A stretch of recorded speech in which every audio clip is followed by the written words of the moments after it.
Does this simply come down to a ruling or a decision by the administration, or does it require Congress to be involved as well? Well, Joe, thanks again for having me on. And I actually worked under Secretary Panetta at the Department of Defense, so it's great to see him on your show. Look, the administration absolutely can make this decision, and the executive branch is providing the assistance to Ukraine. They are setting the rules of the road. Congress certainly could intervene and try to change the rules somehow, but we know that the bipartisan support for Ukraine includes letting them, win the war any way that they can within the bounds of international law. So I don't think that waiting for Congress would help anyone, and certainly not the Ukrainians. I will say, though, that removing these restrictions doesn't mean that Ukraine's going to win overnight. I mean, there are a lot of other things that will go into a victory, or even a victory at the peace, negotiating table. Well, I'm glad you mentioned that, because some military analysts have been quick to warn that this really might not make much difference at all, particularly without getting additional long-range weapons systems to use against Russia. I wonder, though, Evelyn, to the extent that you can put your strategy hat on here, air raid sirens go off in Kyiv every time MiG-31s take off in Russia, armed to attack civilian targets in Ukraine. Would it be enough to simply be able to target them? Well, I think anything that Ukraine could do to create stronger air defenses to protect their civilians certainly is something that they will look to do. So they'll take out any of the Russian offensive weaponry that they can and take out the air bases. The problem is that the Russians already positioned a lot of their artillery, a lot of their equipment, a lot of the aircraft that are used to send the glide bombs in, which are a real problem for the Ukrainians, farther out of reach of some of the long-range munitions. So that is an issue. We are providing Patriot batteries to the Ukrainians. We just need to get them in there faster. So that's also important, just air defense, period.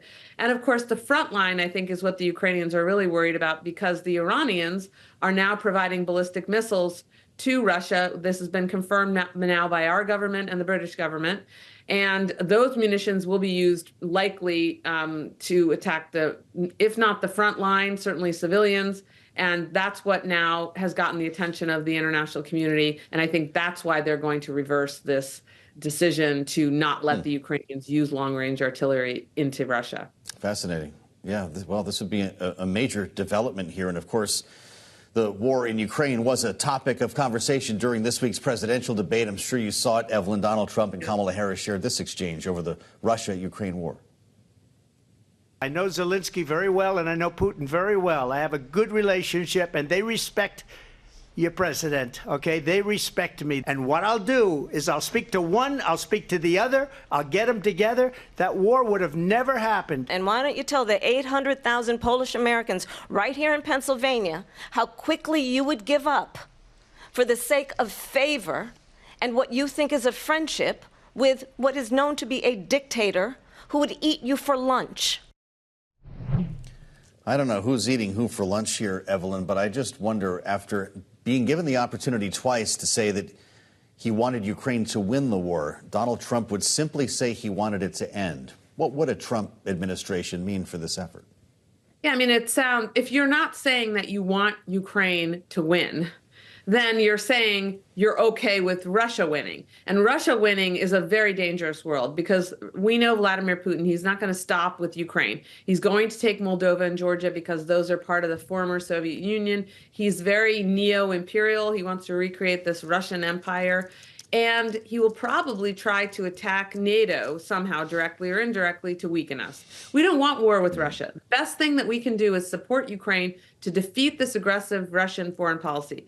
President Trump refuses to even engage in that kind of conversation because he has this weird, desire to not offend Vladimir Putin, and this idea that he can somehow talk both of these presidents into doing something that's not in their interest. That's not how it works. You have to exert pressure on the parties. And frankly, in this case, it's Russia that started the aggressive war. We need to convince the Russian government that it's no longer in their interest to fight and that they have to negotiate. We're not there yet.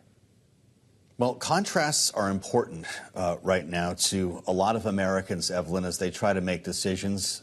Absentee ballots are going out starting today and will be in Pennsylvania on Monday. During the debate, Israel also came up as we try to understand the different approaches between a Harris administration and a Trump administration. Here's what they had to say about support for Israel and the war in Gaza. She hates Israel. If she's president, I believe that Israel will not exist within 2 years from now. And I've been pretty good at predictions, and I hope I'm wrong about that one. But the one thing I will assure you always, I will always give Israel the ability to defend itself, in particular as it relates to Iran and any threat that Iran and its proxies pose to Israel. But we must have a two-state solution.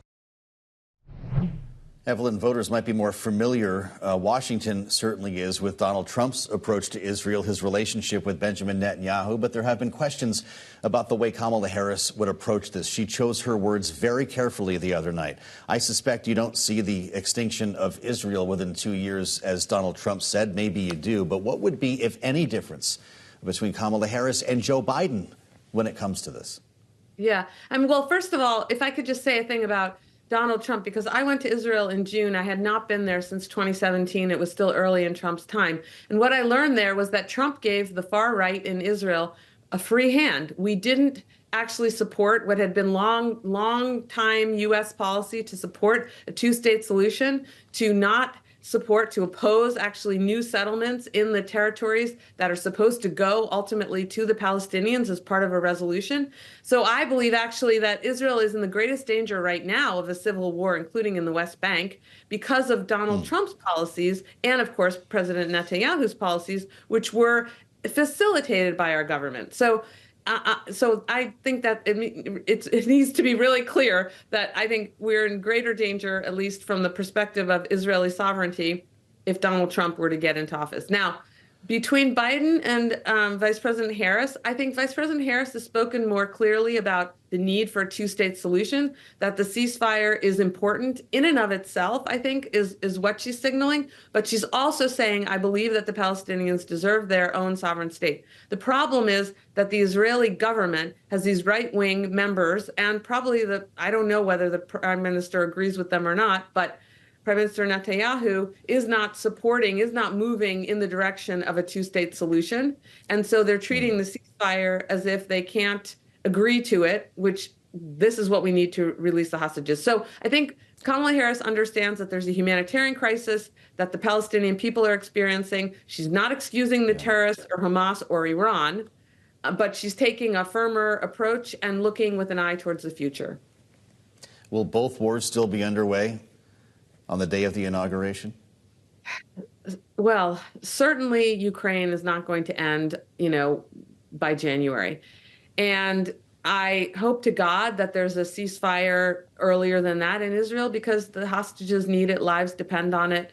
There will still be conflict in Israel and in the Middle East. That's a reality. It takes time to create the conditions for diplomacy.